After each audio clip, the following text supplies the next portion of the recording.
Most people think they already know the story of Atlantis. They feel confident about it because the version they grew up with sounds simple. A powerful ancient civilization, advanced beyond its time, suddenly destroyed by a great flood.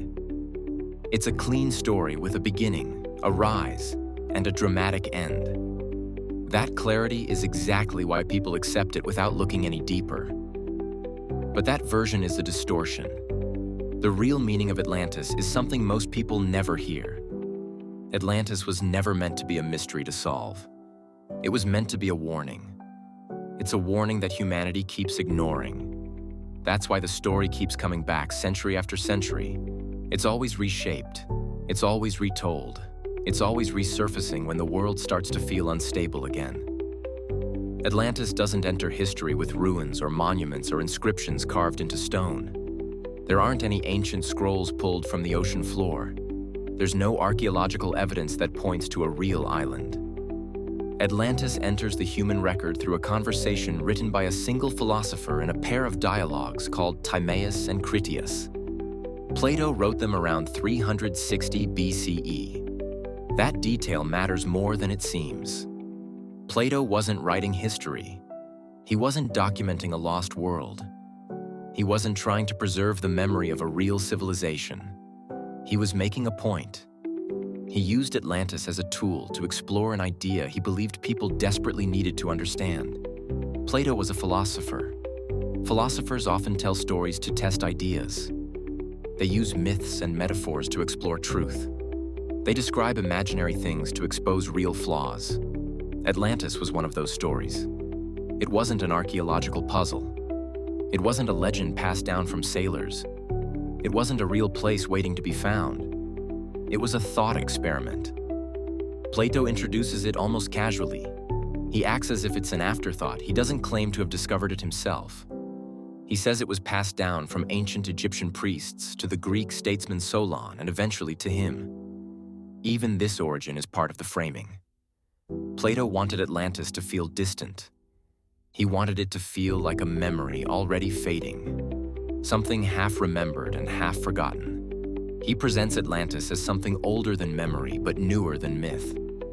It's a space in between where truth and fiction blur. It's a place where meaning survives even if the details don't. According to Plato, Atlantis was an island nation larger than Libya and Asia combined. It was located beyond the Pillars of Hercules, which we now call the Strait of Gibraltar. It was a great naval power with a magnificent capital city. It had palaces and canals. It had temples and aqueducts. It had a level of engineering that impressed even the gods in the story. It had order. Its society was structured. Its economy was thriving. Its military was strong. Its leadership was stable. For a while, Atlantis was everything a civilization wants to be. This part is critical. Atlantis wasn't born evil or doomed. It was a success. And that was the danger. It thrived. It achieved what other nations envied. That's where the decline began. Plato is clear about this. Atlantis didn't fall because it lacked intelligence. It fell because it became arrogant. The people of Atlantis began to believe their success was proof of virtue. They believed their power meant they were better and wiser and more deserving than the rest of the world. They began to spread outward. They tried to conquer. They wanted to dominate. Slowly, their moral center weakened. Their values shifted. What was once discipline became indulgence. What was once unity became pride. What was once restraint became ambition without limits. Plato describes this as a spiritual imbalance rather than a technological one. Atlantis still had power, it still had tools, it still had systems, but it had lost its balance. That's the heart of the warning. Atlantis doesn't fall because it becomes advanced. It falls because it becomes certain. Certain of its superiority. Certain that its success justifies anything. Certain that it was immune to failure. That certainty becomes arrogance. In the philosophy of Plato, arrogance always leads to collapse. Then comes the turning point. Atlantis doesn't collapse gradually. It's not a slow decline. It doesn't rot over centuries. It ends in a single day and night. Suddenly, violently, without warning. Earthquakes split the land. Floods rise from the sea. The island sinks beneath the ocean. Gone. Not just broken, but erased. No survivors, no rebuilding, no chance to learn. And then the story stops. The dialogue of Critias ends mid-sentence. Plato never finishes the tale. He never explains what happens next. There's no lesson. There's no recovery. There's no hopeful ending. Just silence. That silence is part of the message. Plato doesn't want to comfort the reader. He wants the story to linger like a warning bell still ringing. Atlantis isn't about how civilizations fall. It's about how they don't see it coming. The collapse comes from within. There's no enemy to blame, only themselves. Plato lived through the fall of Athenian democracy. He watched a society that believed it was exceptional collapse under the weight of its own choices. He saw imperial overreach. He saw political chaos. He saw leaders who believed they were too smart to fail. He saw citizens who thought their system was unbreakable. Atlantis wasn't about a fictional island. It was about the world Plato lived in. It was about the cycles he feared would repeat. This is where the story becomes uncomfortable because it stops being about a distant myth and starts being about us. Even the method of destruction matters. Atlantis isn't destroyed by fire or war. It's destroyed by water. Water doesn't burn, it drowns, it smothers, it washes away everything. And when the water recedes, there's nothing left. No ruins to explore, no libraries to preserve, just absence. Atlantis doesn't become a place to study. It becomes a story and eventually a myth. That transformation matters because it represents not just destruction, but forgetting. When knowledge is forgotten, the warning disappears with it. This is why the story echoes across time. Atlantis resurfaces in different ways depending on the fears of each era. In the 1800s, it became a fantasy of a lost paradise. In the 1900s, it became a theory of prehistoric technology. In the 2000s, it became a metaphor for climate disaster and economic collapse and technological overreach. And now, in the 2020s, the myth feels familiar again. Our civilization isn't at risk because we lack knowledge. It's at risk because we confuse speed with wisdom. We've created systems so complex we can't fully explain them. We've got artificial intelligence writing for us. We've got markets that move faster than we can react. We've got climate systems tipping while we debate their existence. We've got social media feeding us what we want to hear instead of what we need to learn. And still we tell ourselves the same things Atlantis once believed. We're smarter, we're stronger, we're different. We mistake access to information for understanding. We mistake convenience for control. We're building towers without checking the foundation, and the cracks are already forming. This is the part people don't want to think about because it forces us to look inward instead of outward. It forces us to ask if our confidence is actually a form of blindness. Each era rewrites the myth to match its fears, but the center stays the same. Atlantis isn't a prophecy, it's a diagnosis.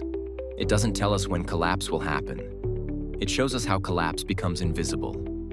Decline rarely looks like chaos. It often looks like efficiency. Systems grow. Decisions get more complicated.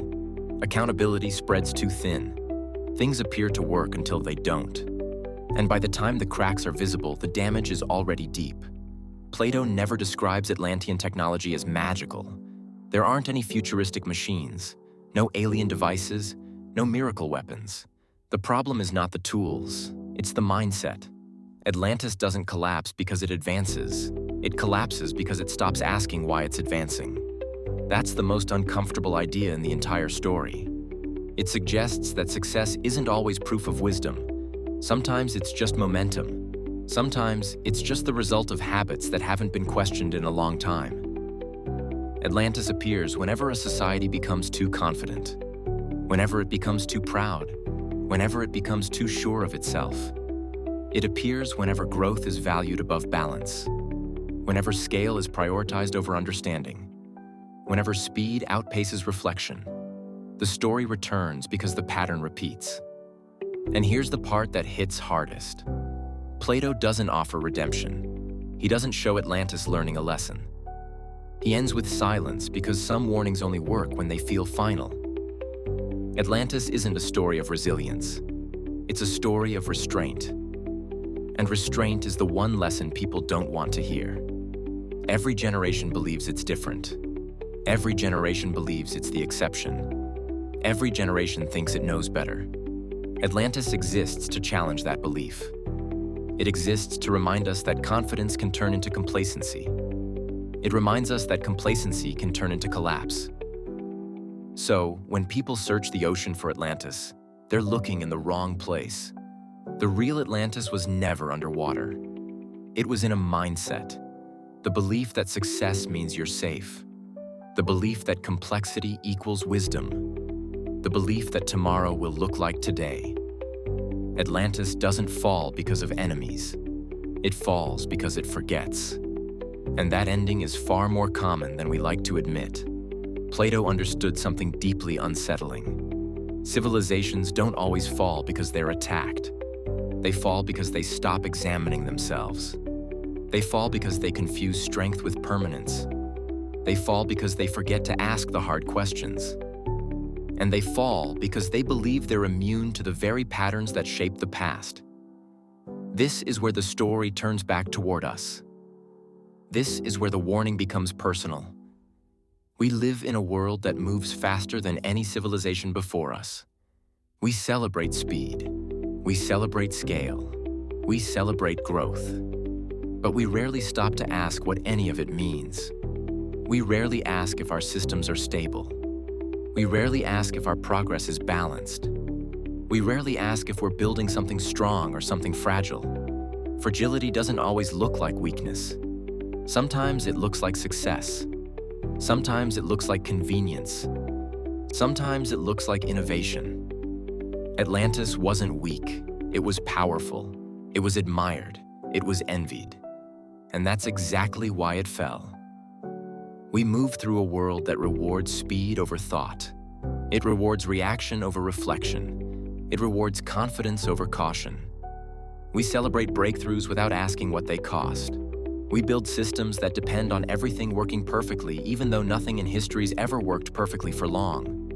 We tell ourselves that we're too advanced to fail. We think we're too connected to collapse. We believe we're too informed to repeat the mistakes of the past. But that's exactly what Atlantis believed. If you look closely, you can see how the pattern repeats in ways that feel small at first. A society becomes successful. Success creates comfort. Comfort creates confidence. Confidence creates pride. Pride creates blindness. And blindness creates the conditions for collapse. It doesn't happen all at once.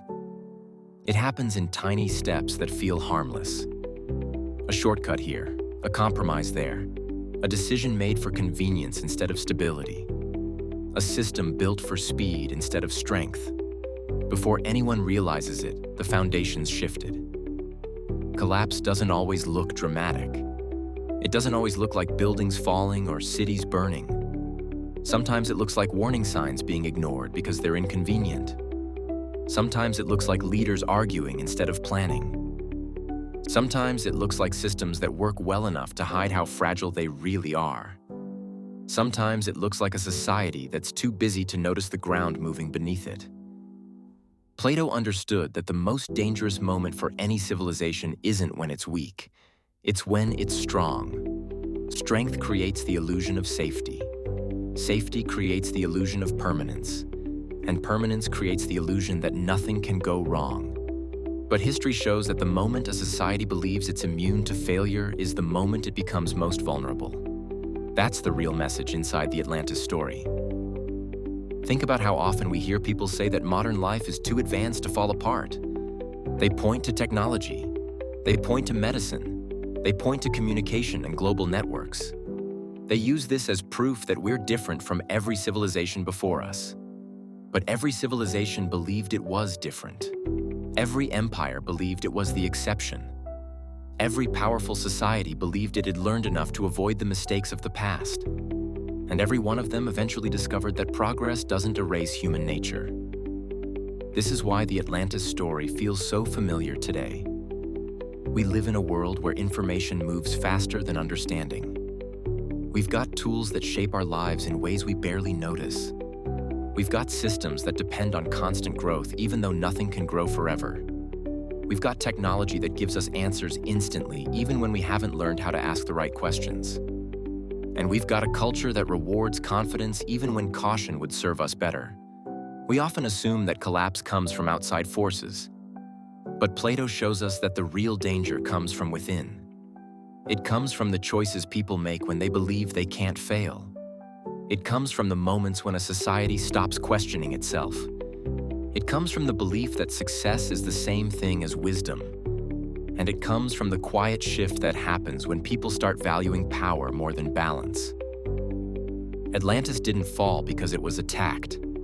It fell because it forgot what made it strong in the first place. It forgot the values that built it. It forgot the discipline that guided it. It forgot the humility that kept it grounded. And once those things were gone, the collapse was only a matter of time. The flood wasn't the cause. It was the consequence. This is why the story still matters. It's not asking us to look backward. It's asking us to look inward. It's asking us to examine the beliefs we take for granted. It's asking us to question the systems we depend on. It's asking us to notice the cracks before they widen. And it's asking us to recognize that progress without reflection can become a trap. Here's the uncomfortable truth. We aren't immune to the patterns that shape the past. We aren't exempt from the cycles that brought down other civilizations. We aren't protected by our technology, or our knowledge, or our confidence. We're only as stable as the values we hold and the choices we make. If we stop examining those choices, we risk repeating the same story that Plato tried to warn us about. So, the real question's simple. What do we believe makes us safe, and what if we're wrong? What do we believe makes us different, and what if that belief's the very thing that blinds us? What do we believe guarantees our future, and what if that guarantee is nothing more than a comforting illusion? Atlantis will keep coming back as long as civilizations rise and people forget to question themselves. It'll return every time success turns into pride. It'll return every time progress outpaces wisdom. It'll return every time a society believes it's too advanced to fall. And it'll return because the warning's not about a place. It's about a pattern. A pattern that repeats whenever people stop paying attention. Atlantis isn't a story about the past. It's a mirror held up to the present. And the reflection it shows isn't meant to scare us. It's meant to wake us up. It's meant to remind us that strength without balance becomes weakness, that progress without reflection becomes dangerous, and that confidence without humility becomes collapse. The story survives because we still need it, and as long as we keep moving fast and building big and believing we're different, the warning will keep echoing. Atlantis will keep rising in our imagination, not as a city under the sea, but as a reminder of what happens when a society forgets to look inward. The real question is whether we'll listen or whether we'll become the next version of the same story.